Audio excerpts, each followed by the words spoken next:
Good morning class 11th students. इससे पहले वाले वीडियो में हमने रेजोनेंस को पूरी तरह से डिस्कस किया है। आप लोग अच्छी तरह से देखना। अगर एक बार में कोई डाउट्स आए तो आप एक बार और देखना वीडियो को। फिर भी कोई डाउट्स आए तो लाइव क्लास में डिस्कस करना। हम पूरी बात रखेंगे, अपनी पूरा सब कुछ समझाने का प्रयास करेंगे।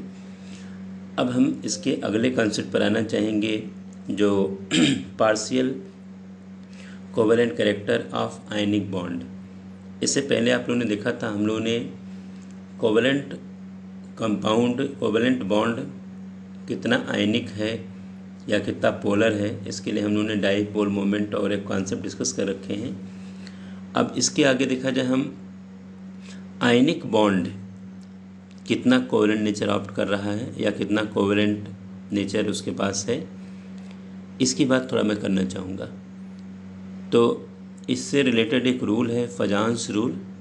अपने एनसीईआरटी में कहीं हो सकता है कि छोटा सा इन्होंने डिस्कस कर रखा हो, लेकिन ये रूल बहुत काम का है, इसलिए मैं इसको थोड़ा डिटेल में डिस्कस करूँगा आप लोगों को समझाने के लिए, क्योंकि ये सब ऐसे रूल्स हैं जिनकी हमें नीड केमिस्ट्री में बहुत ज़्यादा होती है।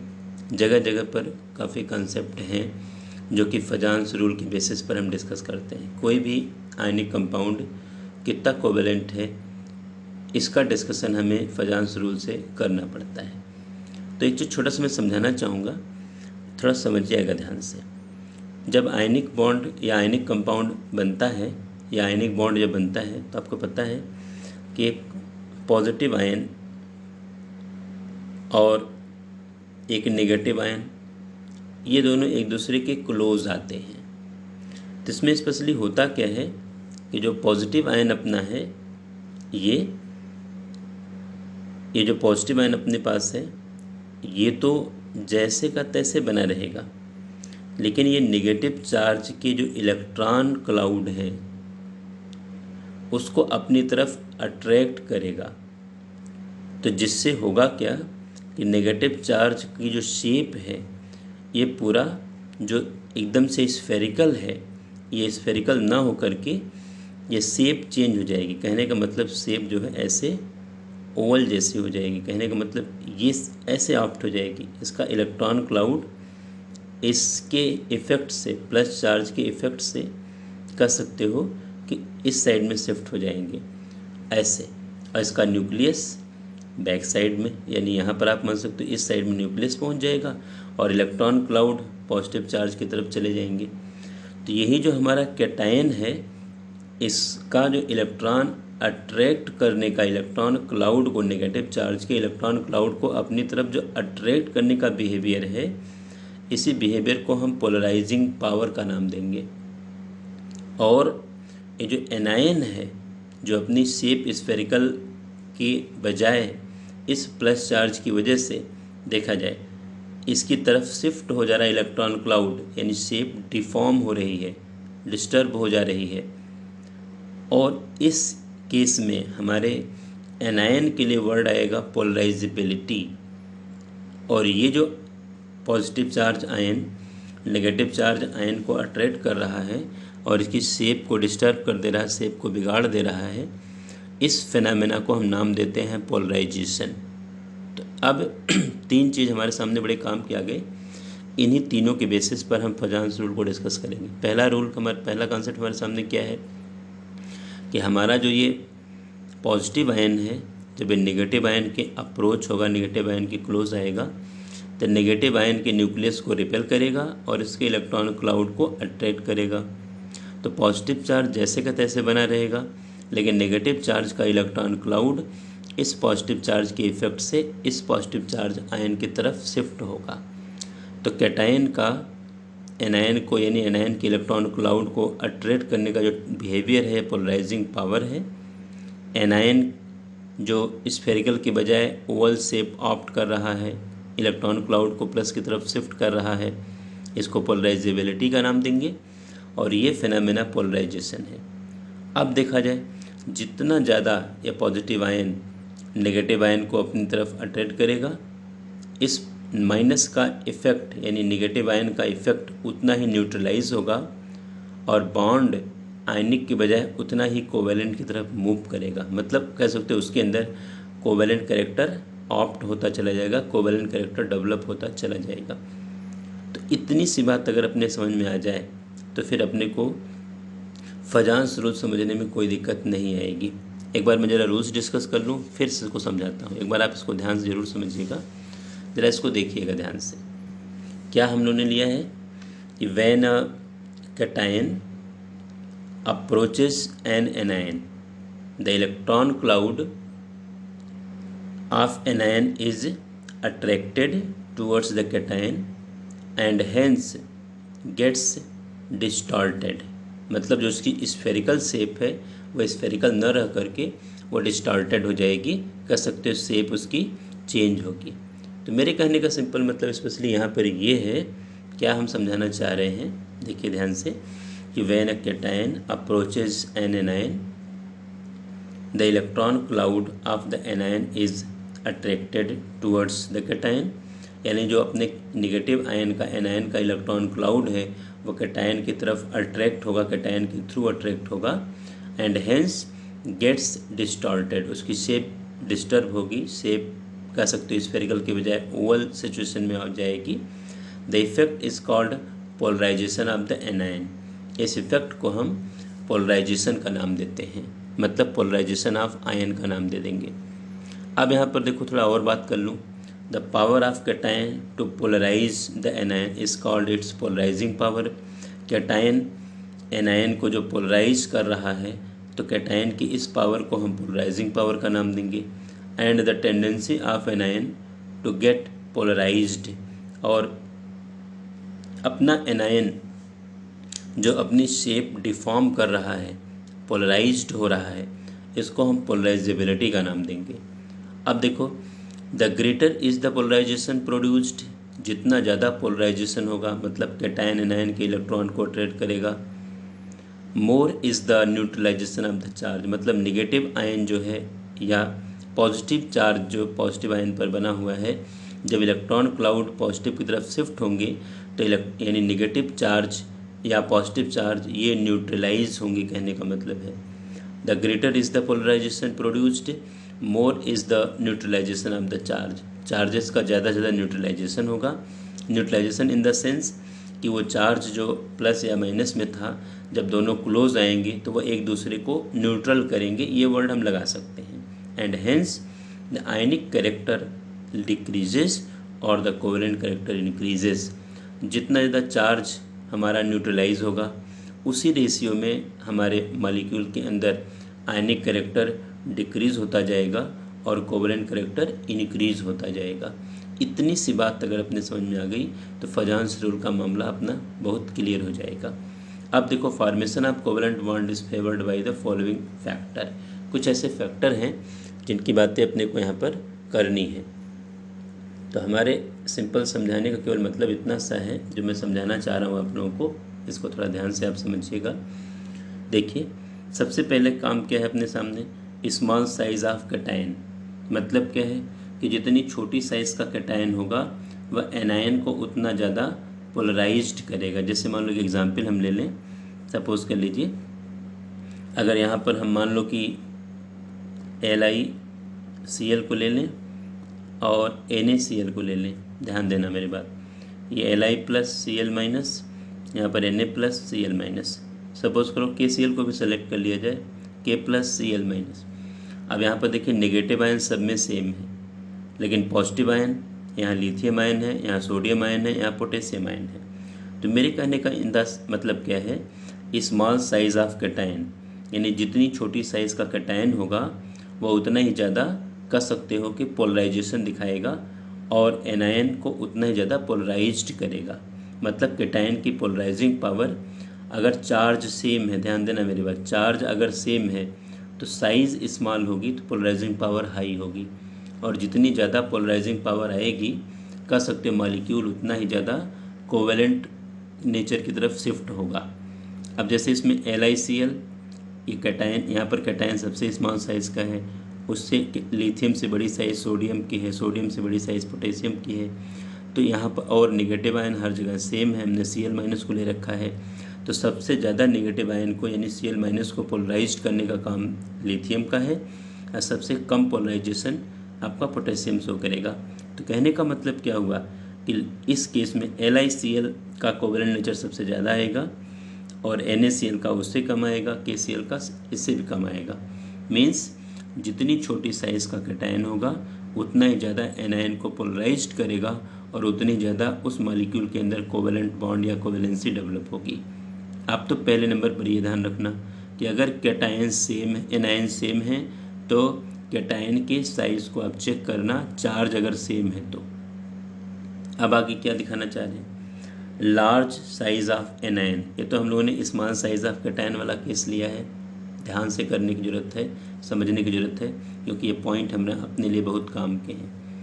अब इसमें देखो लार्ज साइज ऑफ एनायन।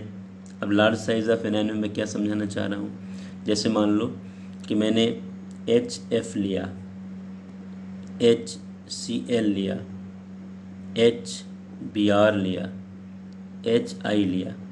यहाँ पर देखिए H plus F minus, H plus F minus, H plus Br minus, H plus I minus. ये हम लोगों ने देखा जाए एक छोटा सा एग्जाम्पल ले लिया। अब यहाँ पर हमने कैटायन को देखो सेम रखा है, लेकिन एनायन को मैंने चेंज किया है, fluoride, chloride, bromide, iodide. Large size of anion मतलब क्या है, एनायन की साइज जितनी बड़ी रहेगी उतना ही ज़्यादा एनायन पोलराइज्ड होगा, मतलब उतनी ज़्यादा उसके अंदर कोवेलेंसी आएगी। तो सबसे बड़ी साइज़ एनायन की देखो I माइनस की है और उससे छोटी साइज़ Br माइनस की है, उससे छोटी Cl माइनस की है और सबसे छोटी फ्लोराइड की है, F माइनस की है। तो इसका मतलब क्या है कि यहाँ पर चूँकि H प्लस देखो हर जगह सेम हमने लिया है, कैटायन को तो मैंने सेम ले रखा और एनायन के को हमने अलग अलग किया है। तो एनायन की साइज़ जितनी ज़्यादा रहेगी उतना ही ज़्यादा कैटायन के थ्रू पोलराइज्ड होगा और उसके अंदर कोवेलेंसी डेवलप होगी। तो यहाँ पर सबसे ज़्यादा कोवेलेंट नेचर आएगा HI के पास, ध्यान देना। उसके बाद HBr का नंबर आएगा, फिर HCl का नंबर आएगा और सबसे लास्ट में कोवेलेंट नेचर HF का होगा और आयनिक नेचर इसी का उल्टा हो जाएगा। सबसे ज़्यादा आयनिक HF और सबसे कम आयनिक HI, सबसे ज़्यादा कोवेलेंट HI और सबसे कम कोवेलेंट HF। ये रिलेशन बनेगा। मतलब अगर कैटायन की साइज कैटायन एक जैसा है तो एनायन के साइज़ को देख करके हम बता सकते हैं कि कौन सा मॉलिक्यूल ज़्यादा कोवेलेंट है या कौन सा ज़्यादा मॉलिक्यूल ज़्यादा आयनिक है। अब अगले किस में आना चाहेंगे, large charge on the cation और एनायन। ये भी हमारे फेवर का पॉइंट है। कैटायन पर जितना ज़्यादा पॉजिटिव चार्ज होगा उतना ही ज़्यादा वो पोलराइजेशन दिखाएगा, एनायन को पोलराइज्ड करेगा और उसके अंदर कोवेलेंसी डेवलप होगी। एग्जाम्पल लिया जाए जैसे NaCl, MgCl2, AlCl3। ध्यान देना Na प्लस ये माइनस, मैग्नीशियम पर देखो 2 प्लस, Cl पर -1, एल्युमिनियम पर देखा जाए हमारे पास 3 प्लस और Cl पर देखा जाए माइनस। अब इस केस में देखा जाए Na plus, Mg2 plus plus Al3 plus, हमारे पास 3 कैटायन हैं और तीनों के चार्ज मैंने अलग अलग ले रखे हैं। तो जितना ज़्यादा अपने कैटायन पर चार्ज होगा या एनायन पर चार्ज होगा, ध्यान देना एनायन को भी हम ले सकते हैं। अगर कहीं कैटायन सेम है तो एनायन के चार्ज को हम देख सकते हैं, उतना ही ज़्यादा हमारा मॉलिक्यूल या हमारा कंपाउंड कैटायन और एनायन का इन्फ्लुएंस फेस करेगा, मतलब कोवेलेंसी ऑप्ट करेगा। तो आपको इसमें समझना स्पेशली ये है कि यहाँ पर सबसे ज़्यादा कोवेलेंट आपका एल्युमिनियम होगा, LiCl3 सबसे ज़्यादा कोवेलेंट होगा, MgCl2 उससे कम कोवेलेंट होगा और NaCl सबसे लास्ट में आ रहा है क्योंकि यहाँ पर पॉजिटिव चार्ज आयन Na के ऊपर +1 चार्ज है, यहाँ पर +2 है। तो जितना ज़्यादा Cl माइनस को Na प्लस पोलराइज्ड करेगा उससे ज़्यादा Mg प्लस प्लस करेगा और उससे भी ज़्यादा Al3 प्लस करेगा। तो ये चीज़ें जो 3-4 पॉइंट्स हैं, ये कोई भी कंपाउंड कितना आयनिक है या कितना कोवेलेंट है इसको डिस्कस करने के लिए फजांस रूल अपना ज़रूर ध्यान में रखने की ज़रूरत है। तो ये ध्यान में रखिएगा आप लोग, लार्ज चार्ज ऑन कैटायन और एनायन। ऐसे भी अगर कोई ऐसा एग्जाम्पल हम बनाएं जिसमें कैटायन तो सेम रखा जाए लेकिन एनायन का चार्ज अलग अलग ले लिया जाए, तो उस केस में क्या होगा कि जब एनायन का चार्ज अगर आप अलग अलग लोगे तो ज़्यादा चार्ज का एनायन ज़्यादा पोलराइज्ड होगा और उसके अंदर कोवेलेंसी ज़्यादा डेवलप होगी और आयनिक नेचर कम आएगा। इसके आगे देखा जाए electronic configuration of the cation, ये भी अपने आप में एक पॉइंट है, समझने की ज़रूरत है। अगर हमारे कैटायन जैसे देखो, अगर हमने NaCl ले लिया है और हमने CuCl ले लिया है, अब Na पर देखो +1 Cl -1, Cu +1 Cl -1। अब यहाँ पर Na+ और Cu+ दोनों सेम चार्ज के हैं, दोनों के पास जो निगेटिव चार्ज आयन है वो भी सेम है। अब जरा हम कॉन्फ़िगरेशन देखना चाहेंगे। Na+ का जो कॉन्फ़िगरेशन आएगा, आपको पता है कि इसमें 11 इलेक्ट्रॉन होते हैं, एक इलेक्ट्रॉन लूज हो चुका है, तो जब अब इसका कॉन्फ़िगरेशन आएगा 2 8 ये आएगा। Cu+ वाले केस में देखा जाए, इसके पास 29 इलेक्ट्रॉन है, एक इलेक्ट्रॉन लूज हो चुका है, तभी तो यहाँ पर +1 चार्ज बना है। तो इसका जो कॉन्फ़िगरेशन आएगा 2 8 18। आपको पता है 2 8 18 1 इसका कॉन्फ़िगरेशन होता है और एक इलेक्ट्रॉन तो लूज हो चुका है, इसलिए इसके ऊपर +1 चार्ज। यहाँ Na का 2 8 1 आता है, तो 1 इलेक्ट्रॉन लूज हो चुका है, इसलिए 2 8 हम लोगों ने लिया है। अब इसमें देखिए इलेक्ट्रॉनिक कॉन्फ़िगरेशन देने का इनका मतलब क्या है। अब यहाँ पर Na+ Cu+ दोनों के पास देखो चार्ज सेम है, दोनों की साइज़ लगभग सेम है, लेकिन जिसके आउटर सेल में जितने ज़्यादा इलेक्ट्रॉन होंगे वो एनायन को उतना ही ज़्यादा पोलराइज्ड करेगा। ध्यान देना मेरी बात, जितना ज़्यादा हमारे आउटर सेल में यानी कैटायन के आउटर सेल में इलेक्ट्रॉन का नंबर होगा, एनायन उतना ही ज़्यादा पोलराइज्ड होगा। अब Na+ के आउटर सेल में देखो 8 इलेक्ट्रॉन और Cu+ के आउटर सेल में 18 इलेक्ट्रॉन।